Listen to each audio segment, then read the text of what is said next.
अस्सलाम वालेकुम दोस्तों, जियां त मां आहियां ज़ाहिद अली तहीम। तव्हां ॾिसी रहिया आहियो Z80 ऑफिशियल।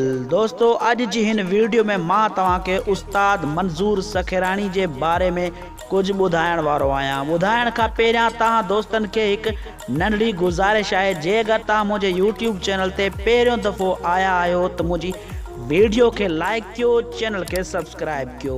जी दोस्तों, मां तव्हांखे ॿुधाईंदो हलां त उस्ताद मंज़ूर सखेराणी जो न्यू एल्बम अची रहियो आहे। 2022 जो न्यू गिफ्ट एल्बम नंबर 5 ऐं हिन एल्बम जी रिकॉर्डिंग इरफान समो जे स्टूडियो ते थी आहे ऐं ही एल्बम SR प्रोडक्शन में तमामु जल्द रिलीज़ थी वेंदो। दोस्तों, अॼु जी ही नंढड़ी वीडियो तव्हांखे पसंदि आई हुजे त मुंहिंजी वीडियो के लाइक कयो ऐं चैनल के सब्सक्राइब कयो, कमेंट्स ज़रूर कंदा कयो। महिरबानी दोस्तों, अल्लाह पाक तव्हांखे ख़ुशि रखे, सलामत रखे।